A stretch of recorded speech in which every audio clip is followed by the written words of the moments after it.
What's going on, guys? Kale here. Just thought I would jump on here quick before the episode started. We're going to have some information on here about former Husker running back Takey Hill. We talked about him in this episode. We talked about how he's going to be possibly a starter. Well, that's not the case anymore. That information is now outdated because now he's no longer on the team, so his career with us didn't last very long. I also want to say this episode was going to come out last week, but had a schedule change, so I thought this week it would be better to post it, but my things didn't happen last weekend to where I had to do it this weekend. So there'll be no episode this weekend. Maybe a vlog. I might do what I'm doing as a vlog. I don't know. Yeah, I have to see how people feel about me recording and stuff, what I'm doing. Doing something I've never done before. So I would say after next weekend, we're going to record, and then we're going to keep pushing out more episodes. And hey, TTFL is going to be starting around the same time. So we got a lot of good stuff coming out this year with that. But yeah. So I hope you guys enjoy the video, and yeah, thank you.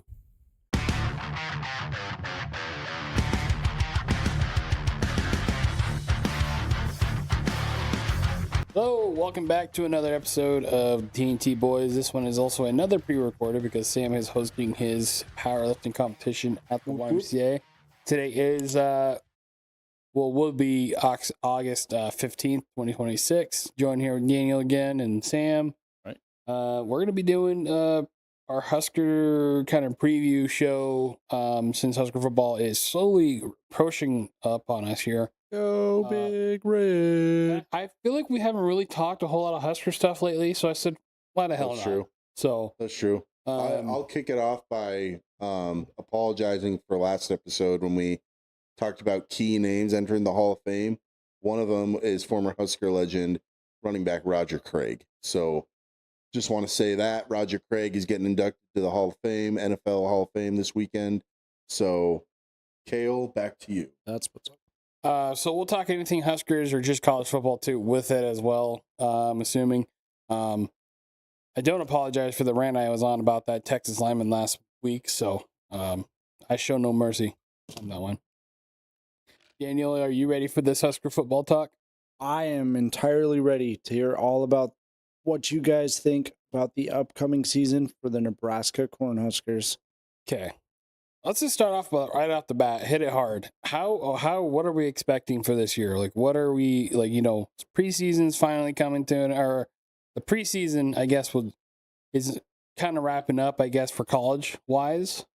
Yeah. And we're slowly approaching up to the games and, week 0. Our first game, I believe, is against Ohio Bobcats. Ohio Bobcats, not Ohio State Buckeyes. I was going to say, which Ohio are Frank we talking Skolich's about? longtime team after he was wrongfully fired back in the early 2000s. Frank from Solich. Yep. Yeah.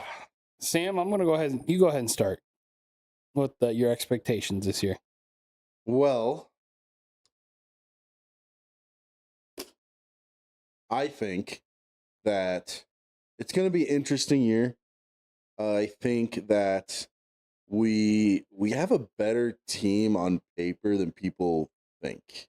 Look at the offensive line.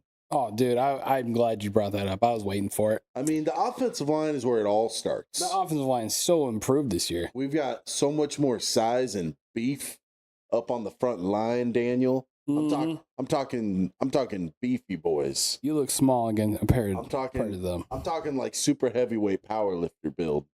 Like, nice. They would flick you and you would fly away. They're all over 300 pounds. They're big boys. One of their names is Tree. He's as big as a tree. That's my tree. I love it. I love it. Yeah. Tree Babalade. I think the smallest person in the entire line is Justin Evans at center. So I'm gonna take a little look here. Let's take a little look here. I got the depth chart right here. Okay, well, did you want this? I'm going to pull up the depth chart as well. The best one I can find is this one. Husker Max. Our Lads. Ourlads.com. All right. Our projected starting left tackle, Elijah Pritchett, who's been kind of up and down throughout his career. Yes. But he is 6'6", 320. He's got a lot of potential. He just needs to, it's the mental errors with him, right? Yep. Let's go to I will say he does have a good backup gunner, Gatula. I think he's pretty good too. Yeah. Left guard, we've got Paul. Hold on. Stupid ads. Close. Bastards. Paul Mabenga, 6'5", 320. So another 300-pounder. And 6'5". And 6'5". Center is Justin Evans. Like I said, is the smallest one out of all. Yeah, 6'2", 315 is the smallest one. He's still 315. And he's a solid center. And they're all over 6 foot. Right guard, we've got Brendan Black. This one, yeah. No. 6'4", 325. And then the last one, right tackle, Tree Babalade. 6'5", 340. Our entire offensive line is transfers. That's close to my bench max. Our entire offensive line is transfers except for the center. You only get one push, Sam. One. So that I'm starting there. Like, I'm excited about the O-line because the way I see it, especially since Dylan Raiola's out of there, don't get me fucking started on Dylan Raiola yet. I'll talk about him in a bit. Yet. So we have Anthony Calandria coming in to play quarterback.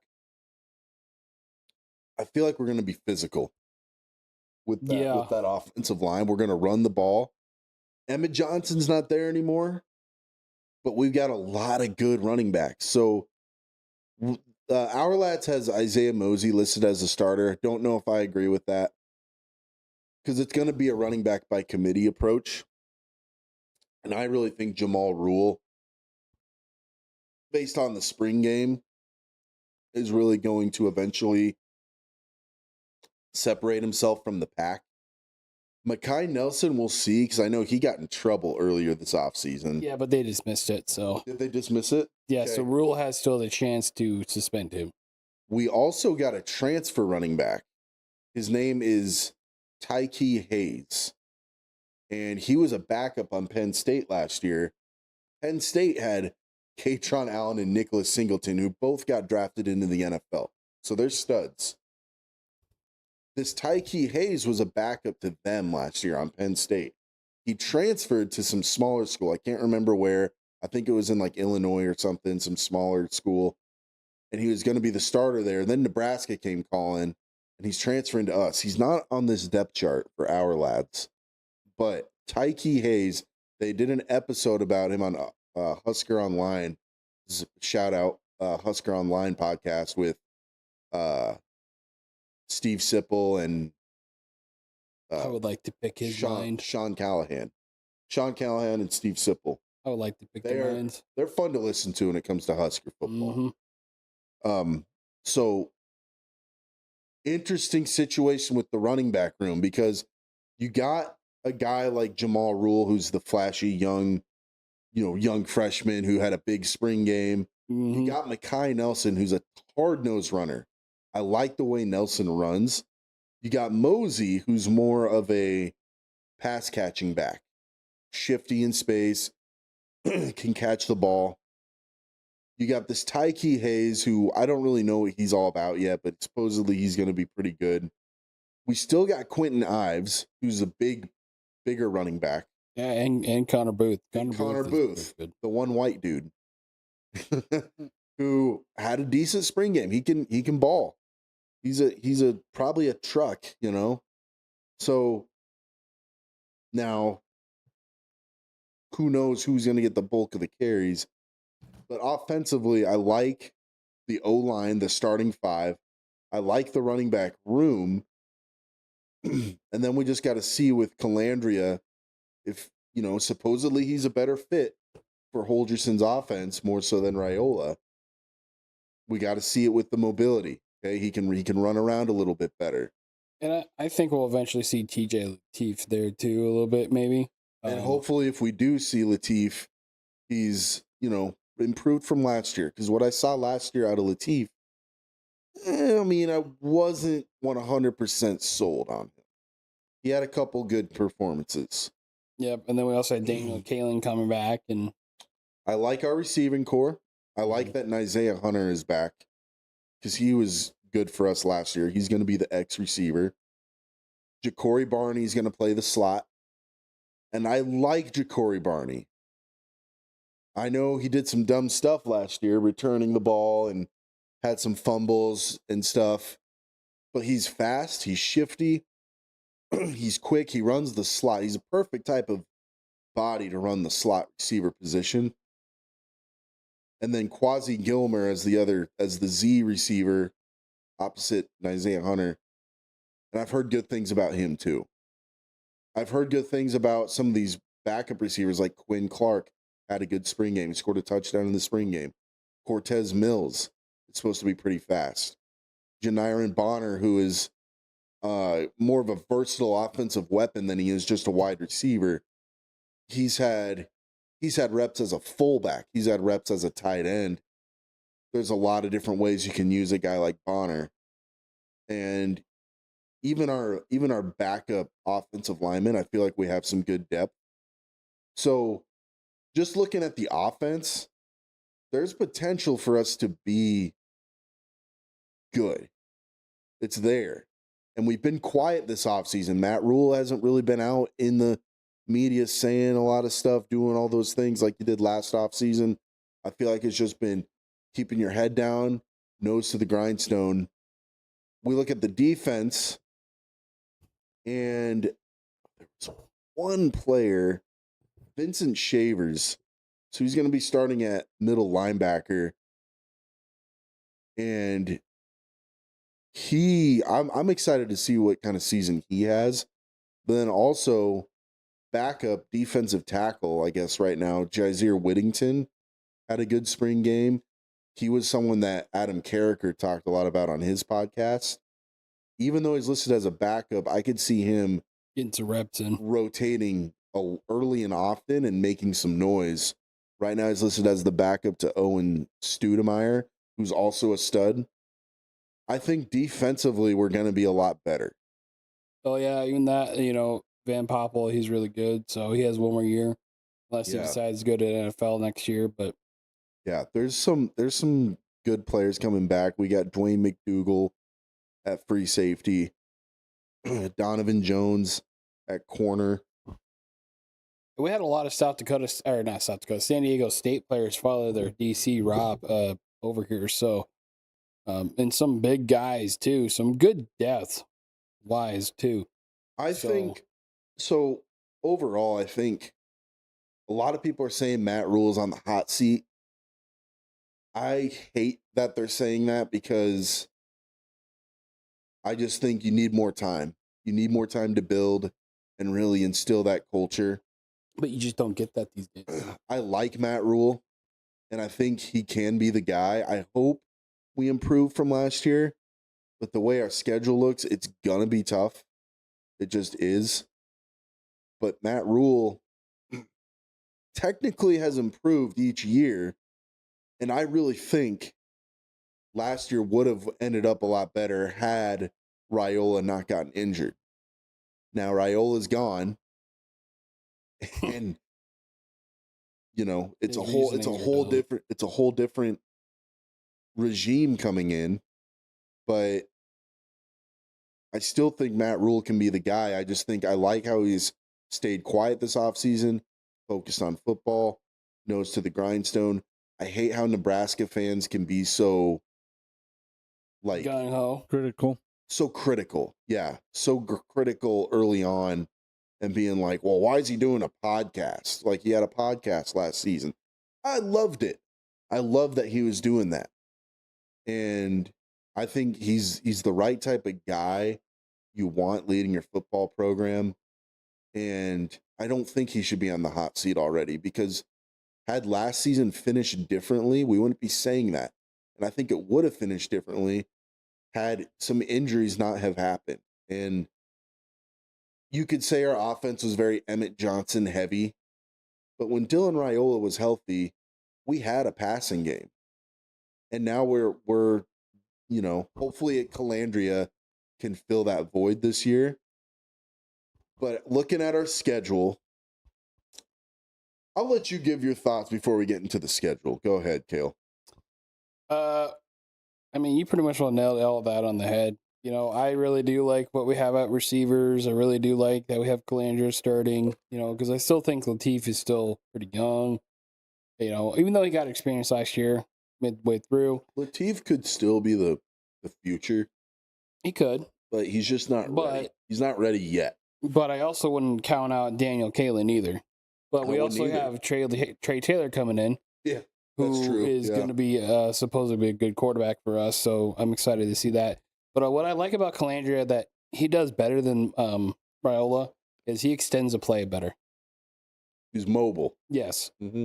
But, you know, there was some stuff that did kind of eye open a little bit. You know, there was drop passes or throwing them and then, you know, not making the receiver sometime like how Raiola would. I don't know. I just think he's gonna do pretty well. I think he's gonna be. Is he better than Raiola for our offense? Yes, but like overall, he'll fit. Again, he fits Holgerson's scheme better.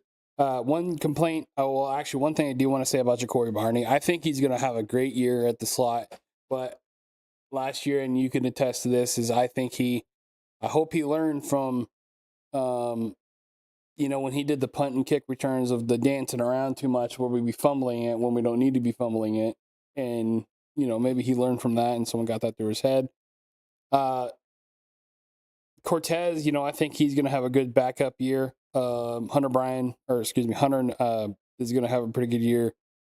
I don't remember much about Quinn Clark, but what I do like to note too is, you know, we have Lindemeyer at tight end and Carter Nelson. He's really put on some size this year. So we're gonna probably see Forgot to mention the tight ends. We're probably gonna see some. Lindemeyer.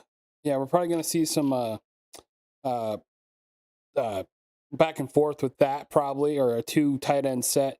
I could see us probably redshirting Luke Sorensen, the freshman tight end, because he was a big recruit for us. Yep.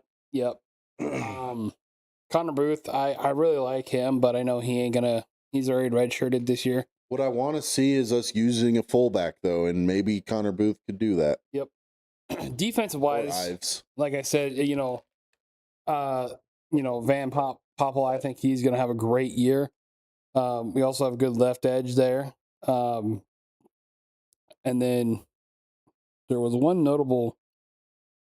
There was a couple of transfers that came in. I think Anthony Jones. I think McDougal. Yep. And then offensive line wise, I think that's probably the best offensive line we've had in a very long time. And then I want to make one more comment. But in the offensive line, aside from the sheer size and power we have up there now, we also have a great offensive line coach now that's getting them right. Jeep? Yeah, man. Jeep Wade. Jeep. And defensively, Rob Orich running the defense. Like, I think it's going to be, we're going to be physical. I want to see us be the most physical team on the field this year. Well, one thing I do want to note too is, I just noticed here on the left cornerback here, they have a junior at the first start there. They have Jeremiah Charles, and then that second string, they have a freshman, not even redshirt. Danny Oden. Danny Oden. So they must see something big in that kid. So he must be a good playmaker for us. So I'm excited to see him. And then Caleb Benning, he's also a good backup. McDougal, I think he's going to be a great player for us. And mind you that some of these guys are big guys, and I think some of them are going to hit hard. But other than that, I mean, I think it's going to be I think we have a good team that people are not seeing. But again, I do agree with the Husker fans. Sometimes we need to be patient. But yet again, I also see their side. We've been patient for too damn long. But the way that given that the game is now it's hard to do, but we're learning as we're going. We can't keep firing and hiring coaches though. Right. And expect things to change. Right. At some level, you need to be very patient. Indiana was able to do it overnight. we won't be able to do it overnight, but just stay patient. I do want to give my thoughts on Dylan Raiola before we get into the schedule. I loved Dylan Raiola when he played for Nebraska. I thought, this is our quarterback of the future. He's a stud. He's going to be a first-round NFL draft pick, and he's going to be the first-round quarterback coming out of Nebraska. And I supported him through the injury and all that, and I was like, we need him to come back. He didn't come back. I was sad. And just some of the comments he's made throughout the offseason have made me become less and less of a fan of him, to the point where now I'm just like, yeah, I don't like this kid anymore. It started with him saying, I didn't come here to compete to be a backup. Because Dante Moore is obviously going to stay. He's staying as the starter. He had a great year last year. And, rightfully so. He's the starter. So they're having Raiola compete with the other guy, Brock Thomas, I think his name is. Yeah. To compete for the backup role. And I think he won it. I think he beat out Brock Thomas for the backup role. But now, in a more recent interview, the reason why I hated that first comment, though, is because, dude, you're a D1 athlete. You're a college football player. It should be you should want to compete.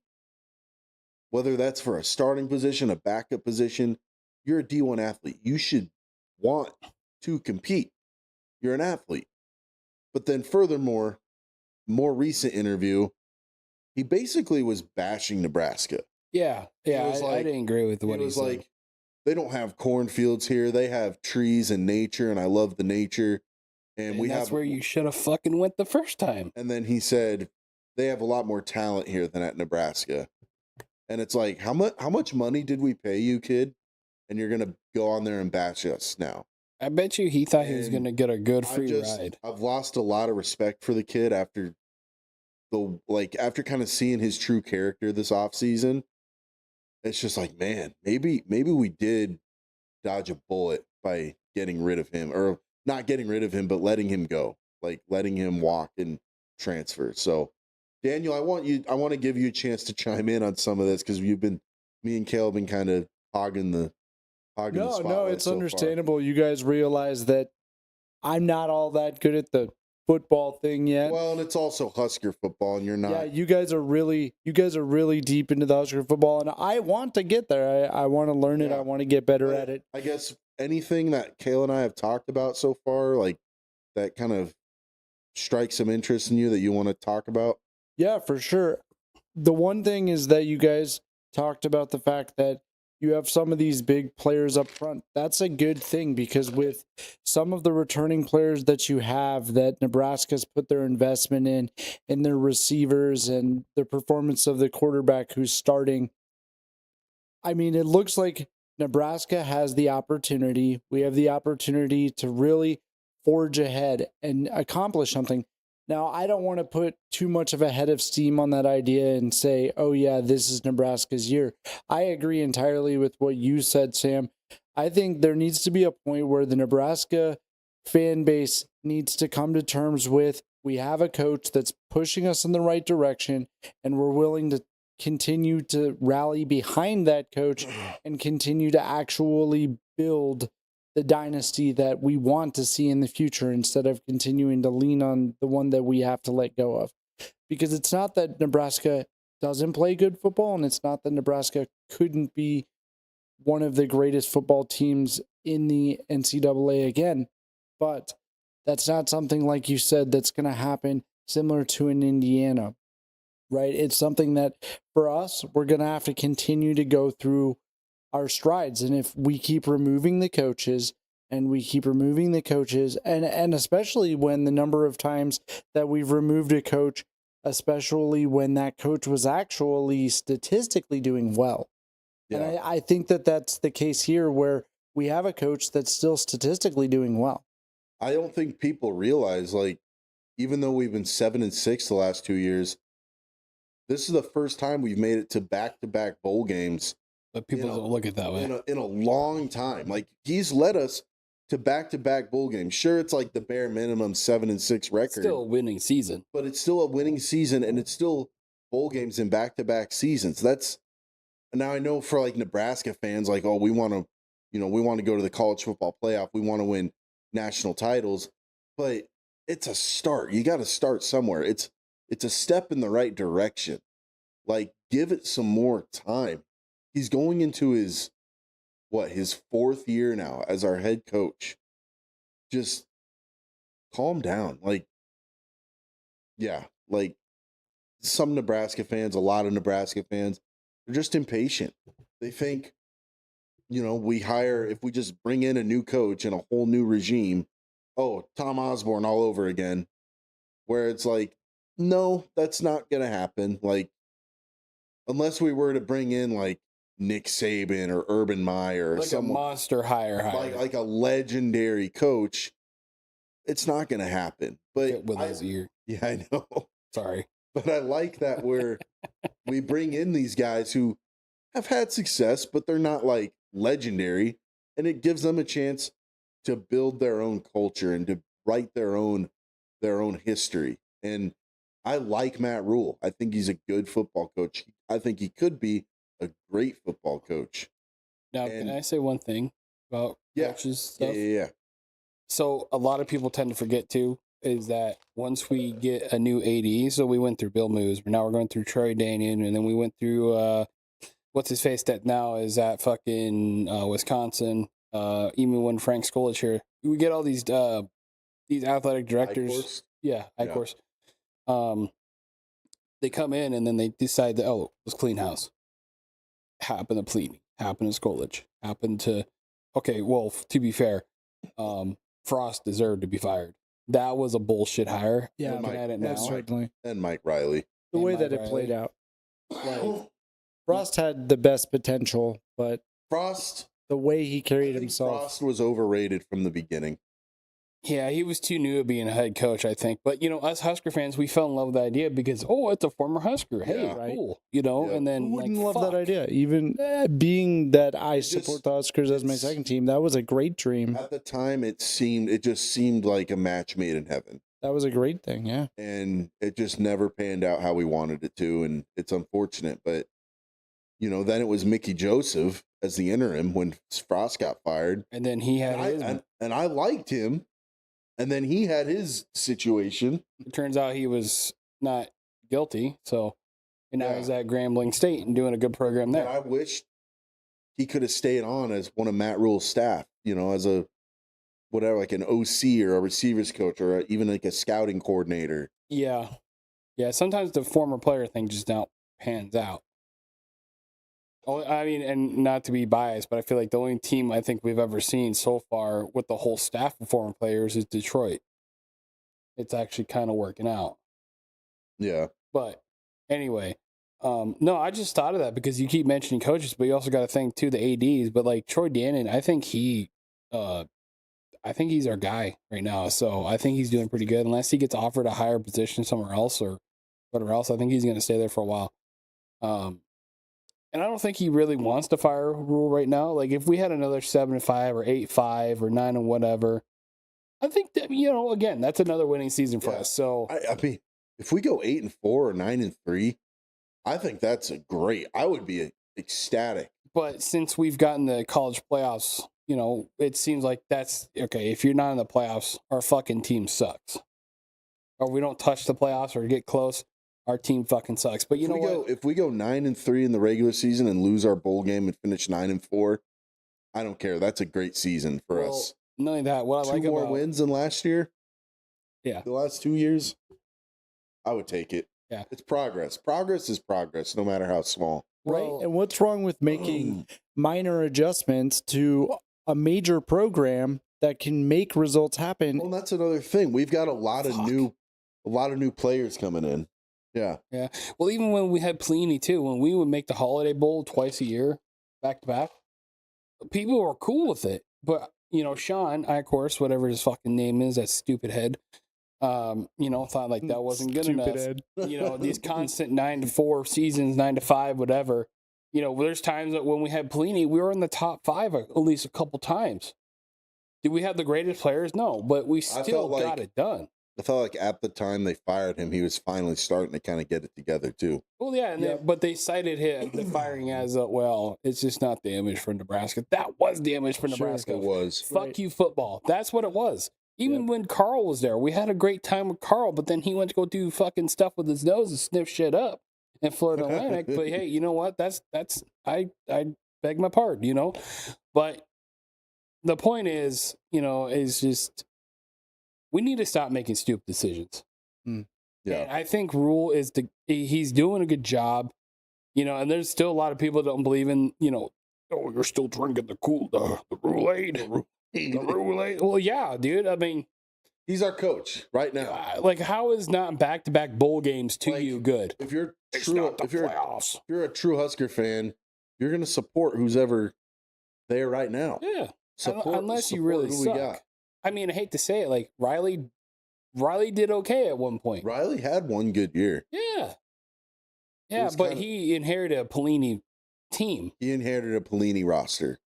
He had Tommy Armstrong. He had Imani Cross, Terrell Newby. Yep. Yeah, all those guys. Quincy Anunwa. Yeah. Quincy Anunwa. I wish he would have been a top NFL, but his career ended short with a neck injury. But what I do want to say too is like it or not, we're going to be the Andy Gregory. Yes, he was on that team too. Like it or not, we're going to be the podcast that ain't afraid to say what needs to be said about Husker stuff, because whenever you watch a podcast or you listen to podcasts about Husker stuff, it seems like we're living this reality like, oh, well, this shouldn't be this way or this shouldn't be that way. Like, it's just the cold hard truth, and that's how I feel about it. Like, we don't look at the realistic side of things. We're just like, yeah, Nebraska football, we're going fucking 16-0 and we're going to make the college football playoffs and lose in the big game or win the big game. But like, off-season champions. Oh, what's wrong with being in the middle of your conference? That's what I'm trying to look at. And I know that this might be a hot take from an outside perspective here, but when I look at the NFL and I look at teams that are reminiscent of things similar to like where Nebraska is I look at teams like the Kansas City Chiefs, who were very middle of their conference, or the Bears, who were even on the lower portion of their conference, but had a lot of historicity, had an actual program from the past, and the things that they've done. And now, to see where the Bears are going this season in the NFL, we'll see. But you see how those minor and major changes and that patience that we talk about, it pays off. But we have to be okay with being in the middle. Yep. You want to get into the schedule? Yeah. We'll do a final record at the end. That way, we predict our record. So week 1, Ohio Bobcats. That's gonna be easy win. But that's a win. If I'll just say this, if it's gonna be like every other first starting game for anyone where you see us struggling, it's gonna be a tough year. I think we'll dominate Ohio. I think we will too. Easily. But you get what I mean, right? Like, yeah, our offense just needs to come out and we just need to execute like a unit. We can't be trying to do all this fancy shit. Just execute. Daniel, what do you think? Week 1, Ohio. Yeah, definitely Nebraska, the basics. Week 2, Bowling Green. That's an easy dub. North Dakota, I will be a little sketchy on that one, because North Dakota is pretty good in that FCS. So week 2, Daniel, what do you think? Bowling Green. Yeah, most definitely. To be honest, I haven't even heard of the name of the team. So I would hope if no name team shows up, that Nebraska, a named team, would win. They're just a small max. Week 3, North Dakota, easy dub. 3-0. I'm gonna put that as a wishy-wash. I'll agree with Kale. I think that some of the teams from the North have performed and will more than likely have the ability to pull off a surprise. Here's why I say it's a wishy-wash. This will be our test. So this is what I say. We're gonna win it, but it's not gonna be. I don't think it's gonna be a blowout like we think it is. I think they're gonna fight a little bit. I think they'll fight a little bit at the beginning, but we'll pull away. Yeah. Yes. Michigan State, I think we win. Yes. Daniel? I'll go Nebraska. It's at Michigan State, just so we know. So that puts us as what? 4-0. 4-0. Maryland at home. I'm taking us 5-0. Another possible tough game, but yeah, 5-0, yes. Yeah, tough game. I'll take Maryland just because I don't see us going 5-0 in the opener. I think we're gonna be upset by a team that's going to beat us out. I think Michigan State would beat us then. And that's why on the previous one. You got Pat Fitzgerald, who is just another guy for fuck you football. I'm taking the 5-0 start, but then we got Indiana coming to town in week 6. Losing. Or something. I don't know if there's a bye in there somewhere. I don't think there is. No. Yeah, week 6 we got Indiana coming to town. L. I don't know where my L's are going to be, but it would have to be a 4-2 by that point is what I'm looking at. I think Indiana beats us at Memorial. Then we travel to Oregon the next week. W. That's an L for me. I'm gonna go W. I think Nebraska's gonna be pissed off at Raiola and show them prove a point. It's weird, but I resonate with Kale as well. I really think that Nebraska's gonna be upset at whatever caused their first loss, and then coming in Indiana, I really think that they're gonna. Raiola's not even gonna be playing. Yeah, still though, I think they're gonna be pissed. He might be. What if Dante Moore gets hurt? Yeah. But, usually playing or not, that team's still pissed off, usually, that situation. Now, I won't say that the Raiola thing will have a lot to do with it, but I do think that their desire for the W will effectively put them over Oregon. So then after Oregon, it looks like we have a bye. And then we play Washington. We win the bye for sure. And then we play Washington at home on Halloween. I take that as a dub. So I'll put us at 6-2 through 8 games. I'm going to say that's a W, but it's going to be a hard-fought game. Okay. I'm also at 6-2. So we only have one bye this year then. But yeah, this is the worst schedule we've had in a long time, like our toughest. So, yeah, I take us beating Washington, but it'll be a hard-fought game on Halloween night probably. Then we have Illinois on the road.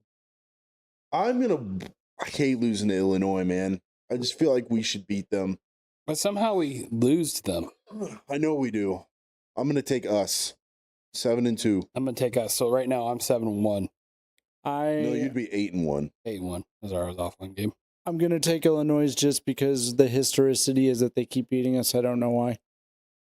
I'm going to say we get over that hump this time. Rutgers on the road. Easy dub. We'll take that. Got to take the W. So I'm at 8-2. 9-1. I'm at 7-3. Then we got Ohio State coming to town. That's an L for me.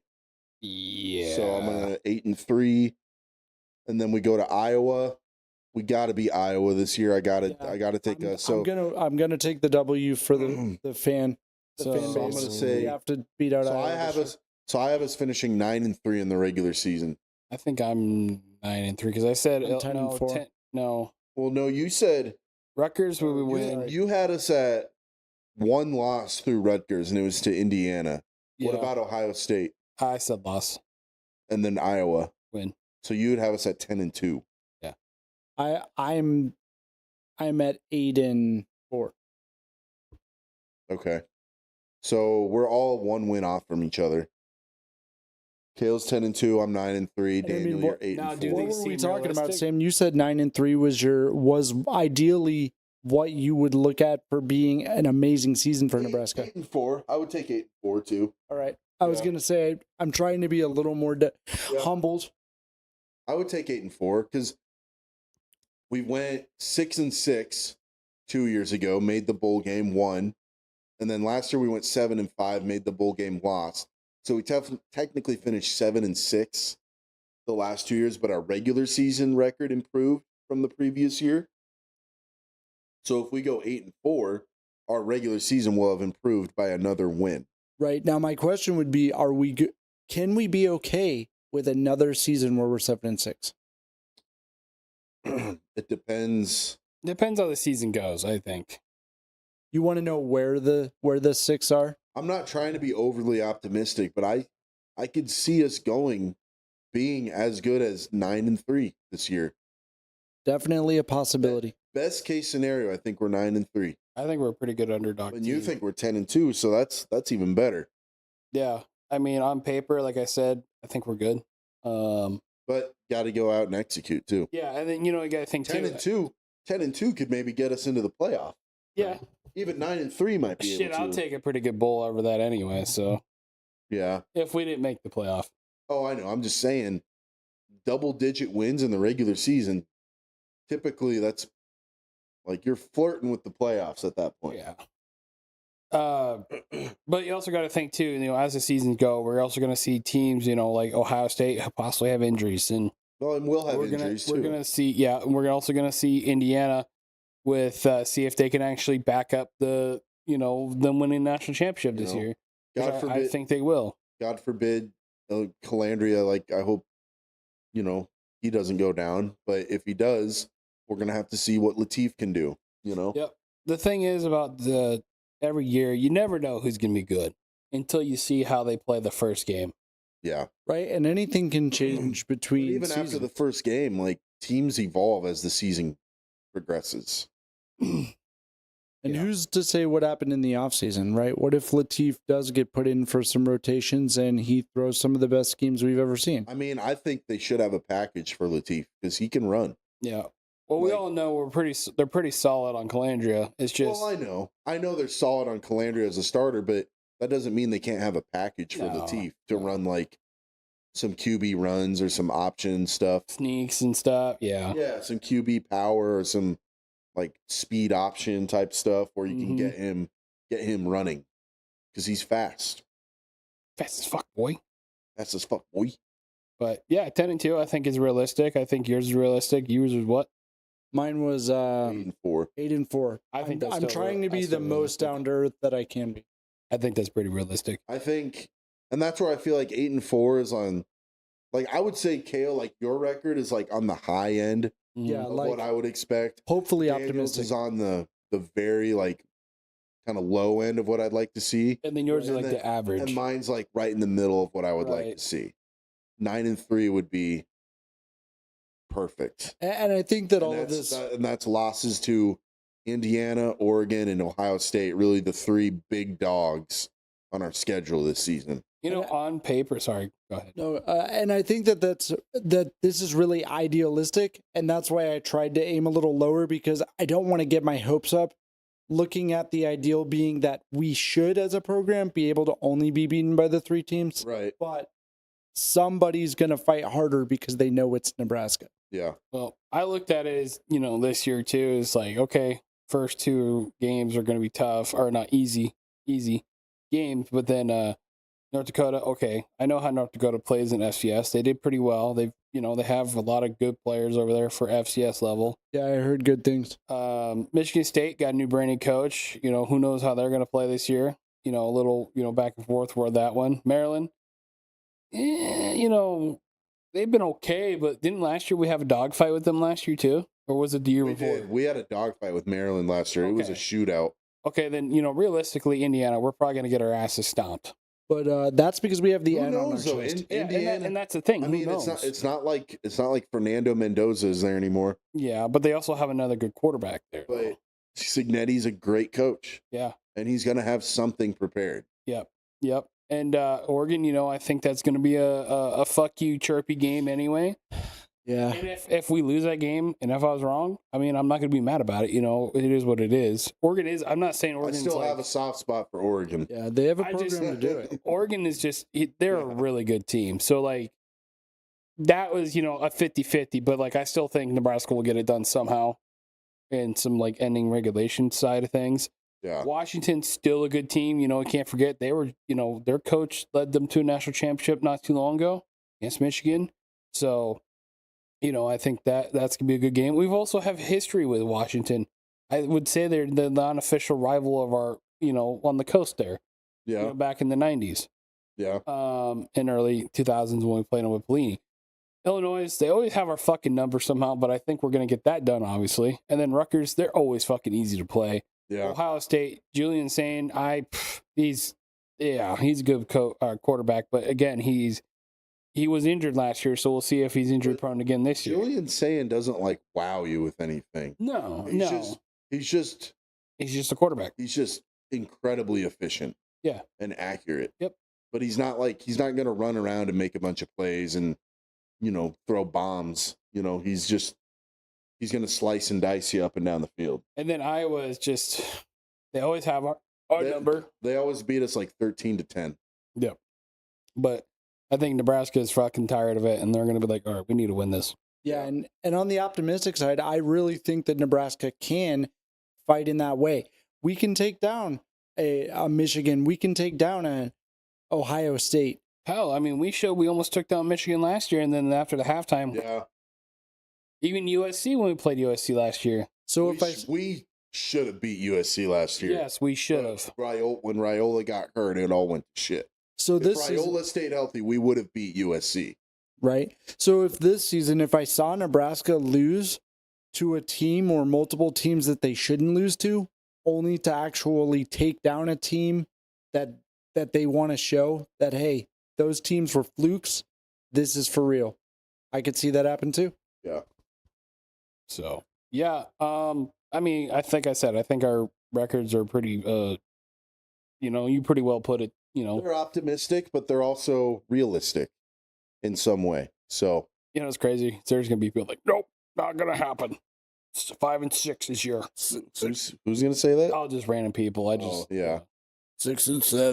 6-7. Didn't even make a fucking bowl game, man. Yeah. They're going to be like, oh no, 3-9. Or you're going to get that one Iowa best fan. 3-9 team in the nation. You're going to get that one Iowa team that's not even doing much better. Yeah, we fucking own ya, sissy boy. Yeah. Kind of thing, your corn sucks kind of thing, it's whatever, dude. Yeah, well, you can have your corn. We got our beef. Nebraska's better known for beef. At least we're not idiots out wandering around. That's right. Anyway, I mean, I don't have anything else for the Huskers. I think it was a pretty good show on it. Yeah, that kind of wraps it up for us, I think. It was a good Husker preview episode, just kind of previewing the team, what our expectations are, what our thoughts are. I know we both are very hopeful, obviously very positive right now, but you won't know until you see it. You see the product on the field. So don't want to get overly optimistic, but I like what I see right now, and we'll see. So Daniel, you got anything else? I'm looking forward to seeing the Husker Nation push forward, and I can't wait to see those W's. All right. So thanks for joining us, everyone. It's been a blast recording again with Kale and Daniel, talking some Husker football. Football season's, it's pretty much here now, and I'm super excited for it. Thanks for joining us. Don't forget to check out Agent Life Media, Talking Dirt, Touching Base, Useless Assumptions. Check us out on all social media platforms. Don't forget to like, share, subscribe. And until next time, peace out. Bye. Go Huskies. Bye. Go Huskies.